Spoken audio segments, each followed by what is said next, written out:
Наш денешен соговорник, наш денешен гостин е господинот Васко Наумовски, поранешен амбасадор на Република Македонија во Вашингтон, поранешен вице-премиер во владата на Република Македонија, актуелен професор, па можам да ве ословам како професоре. Секако.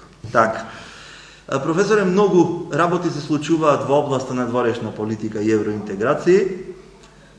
За жал, барем досега се повеќето на наша штета, барем досега. Последна е најавата на американскиот председател, државата која што вие добро ја познавате, за формирање на црна листа на луѓе кои што се против преспанскиот и другите договори кои што ги има Македонија подпишано, како и лица кои што се сомнева дека се корумпирани, а се дел од јавниот и политичкиот живот. Кој би бил вашиот коментар, зошто баш сега? Па она што председателот на САД Бајден го најави уште при преземањето на неговиот мандат, дека Соединетите Американски држави ќе се вратат на меѓународната сцена, во суштина се материализира и преку чекори од овој вид. Ова измена на наредбата која што постоеше и предходно, веќе 20 години, е на некој начин потврда дека САД се враќаат на Балканот и дека нивното присуство овде ќе биде засилено во наредниот период. Фокусот според мене е она што САД го нарекуваат загрозување на нивните интереси во смисла на владењето на правото и борбата против корупцијата и организираниот криминал. Сите оние на Балканот кои што сметаат дека балканските држави понатаму можат да бидат соединена црна дупка во процесот на европеизација, простор каде што ќе царува корупцијата и организираниот криминал, нема да најдат на поддршка кај Соединетите Американски држави.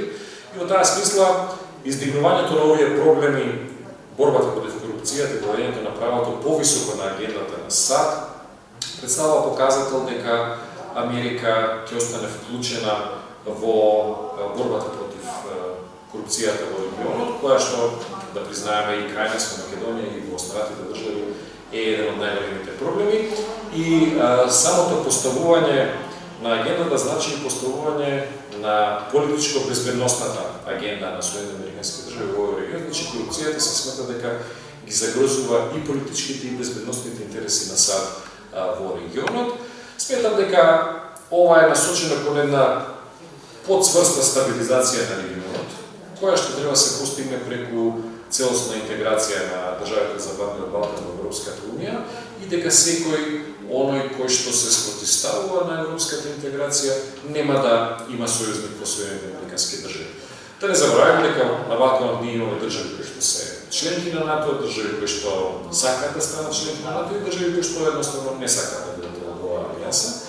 И на тој начин се зацврстува ова така наречено јужно крило на НАТО од една страна, а од друга страна пак се обидува да се прави да се обесхрабрат сите оние кои што се спротивставуваат на европската интеграција. Во тој контекст за нас може би интересно тоа што одредени држави кои што го блокираат проширувањето на Европската унија, доколку продолжат да го прават тоа, нема да најдат на одобрување и поддршка од страна на Соединетите Американски држави. Во тој контекст треба да ги гледаме и сите оние изјави кои што доаѓаат и последниве денови, но верувам дека ќе доаѓаат и во наредниот период. Председателот Бајден предстои една посета и следва со повеќе европски лидери, веќе е најавено дека интеграцијата на државите за Западниот Балкан ќе биде дел од темите на кои што ќе се разговара. И исто така, верувам дека и со сите наши соседни држави, некои порасположени, некои помалку расположени за поддршка на нашата европска интеграција, Соединетите Американски држави и со нив ќе разговараат на таа тема. Нашите партии различно ја примија веста и различно ја коментираат. Што се однесува до опозицијата, тие се радосни, додека опозиционите партии по големиот дел велат дека ова е мешање на внатрешните работи на Република Македонија.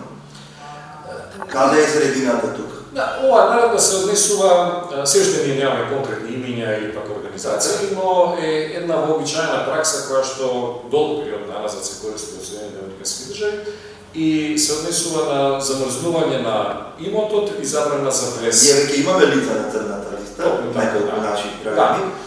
Значи, санкциите кои што би се спровеле против одредени личности во тој период, односно во период кој што е предвиден во наредбата, се однесуваат на имот во Соединените американски држави и влез во Соединените американски држави. Значи, се работи за примена на сувереното право на САД да дозволи влез на незината територија или пак да блокира или да замрзне имот на незината територија.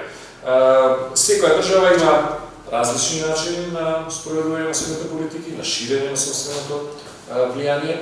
Во тој контекст Соединените американски држави сметаат дека секој оној кој што сака да смета на партнерството со САД би требало да ги хармонизира своите политички и други одлуки со целите кои што се цели на американската надворешна политика, особено кога се заработи за држави кои што се членки на НАТО алијансата, на некој начин би требало тие заеднички вредности да се видат и преку заедничките политики, заеднички ставави по одредени прашања. И повторам, сметам дека позитивното за нас во оваа одлука е тоа што борбата против корупцијата, еден од најголемите проблеми во нашата држава, е издигнато повисоко на агендата и дека САД се вклучат поактивно во решавањето на овој проблем. Ајде да Америка малку во Русија. Наш дипломат е протеран, тоест војното аташе во амбасадата во Москва. Како вие тоа го коментирате? Па, потегот на Руската Федерација е резултат на претходниот потег кој што го презема нашата дипломатија, односно враќање со истоветна реципрочна мерка, и тоа е вообичаена пракса во меѓународните односи. Секоја држава има право да прогласи одреден странски дипломат за персона нон грата, односно да го протера од државата.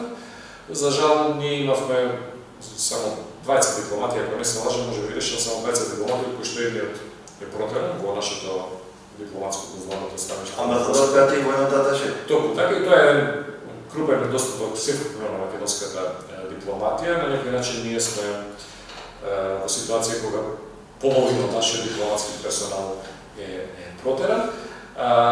И кога се носат одлуките за протерување на дипломат на една странска држава, секогаш треба да се има предвид дека таа држава ќе реагира на истоветен начин, односно ќе врати со реципрочна мерка. Сметам дека нашите односи со Руската Федерација би требало да се фокусираат на економската и трговската соработка во областа на културата, образованието, и да не дозволиме овие потези да ги загрозат потенцијалите кои што ги имаме во економијата и трговијата. Најпосле, ние како членка на НАТО би требало да ги хармонизираме нашите политики во областа на меѓународните односи со партнерите од НАТО алијансата. Не секогаш тие политики ќе бидат истоветни со ставовите на други држави, меѓутоа, како што кажав, ние треба да се фокусираме да имаме добри односи и да не дозволиме оваа епизода да ги загрози нашите билатерални односи и потенцијалите за соработка на среден и на долг рок. Кога зборувавме на една трибина пред околу една година, реагиравме дека голем дел од македонските амбасади се празни. Докаде е попълнувањето? Дали имате информации? Дали имаме ново назначени амбасадори или се уште имаме празни амбасади? Па според она што го имаме како информација во јавноста, се уште голем дел од нашите амбасади се испразнати, вклучително и во многу значајни центри во меѓународната политика. Не само што нема именувани амбасадори, туку и бројот на лица кои што се дипломатски персонал во тие представништва се уште е низок. И знаете, секогаш кога имате помал број на персонал кој што работи на одредена политика, не можете да очекувате големи резултати. Она што можеме да го видиме исто така е дека сите прашања за надворешната политика, вклучително и екипираноста во дипломатско-конзуларните представништва, е тема представниците на власта не секогаш сакаат да разговараат. Сведоци сме дека постојат повеќе обиди за дискусија на прашања и од овој тип, меѓутоа и од нашите надворешни политички приоритети во собранието, во Комисијата за надворешна политика, не се остварија тие обиди. Секогаш кога одбегнувате да имате основна комуникација, на одредена тема, многу е тешко да се стремите кон постигнување на консензус или заеднички ставови за националните прашања помеѓу власта и опозицијата. Секогаш, кога се работи за диалог меѓу власта и опозицијата, може би некој може да најде некаква загрешка на страната на опозицијата, меѓутоа власта е таа која што... Во овој случај таа е таа која што prezentира... Да, таа е таа што ја носи одговорноста, таа е таа што треба... Токму така... Има дел од овој цел. Да, е поделено меѓу институциите и мислам дека е дојдено време и власта да стане свесна дека е потребно да има консензус за нашите надворешни политички приоритети и со опозицијата. Нашиот премиер се сретна со двајца председатели изминатите неколку дена. Прво имаше вечера со Ердоган, па потоа вечера со францускиот председател. Како оценувате оваа така јуриш дипломатија последните неколку дена?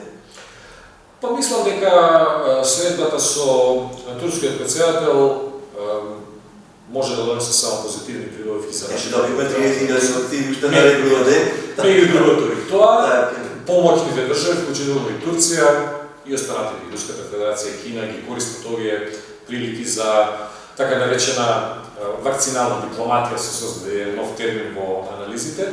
И сосема е нормално подобрувањето на односите да биде засновано на овие билатерални средби и на потези кои што значат подобрување на односите.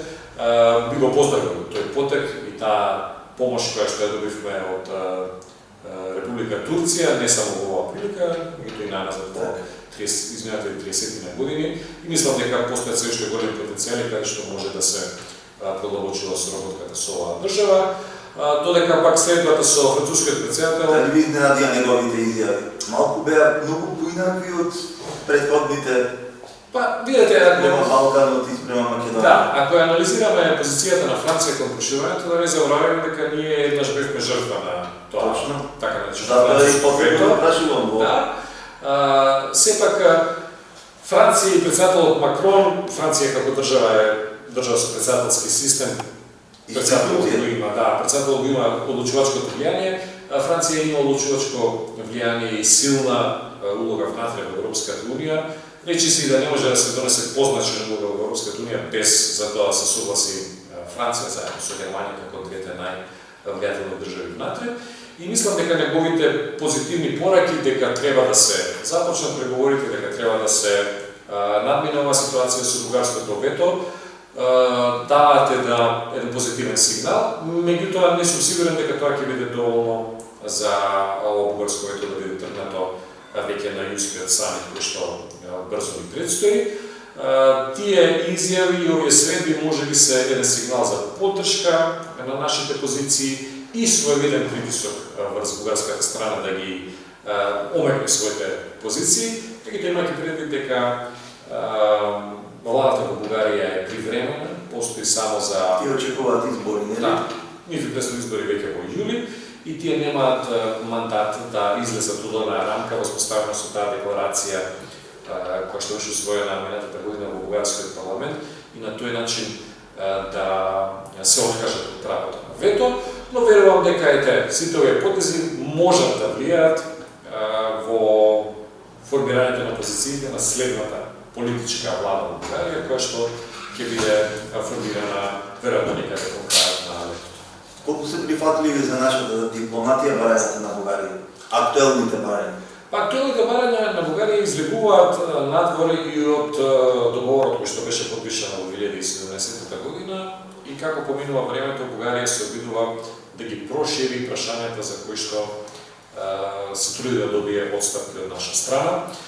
Секогаш тие разговори или преговори се со различен интензитет пред одржувањето на самитите се зголемуваат комуникацијата, разговорите и се обидува и Европската унија и низините структури да направат одреден исчекор. Меѓутоа треба да се има предвид дека ние веќе имаме искуство со еден билатерален спор со држава членка на Европската унија и кога една држава во билатерален спор е веќе членка на Европската унија, а другата сака да стане членка на Европската унија, секогаш државата членка е во поповолна позиција и може да ги користи оние инструменти кои што стојат на располагање пред се правото на вето. За жал, останатите држави членки можат да вршат притисок, можат да сугерираат, меѓутоа не постои инструмент кога останатите држави или институции на Европската унија можат да го отстранат ветото доколку една држава се реши цврсто. Не имаше една иницијатива од германскиот министер на външни работи. Да, за да се укине ветото како можност од една земја, да нема.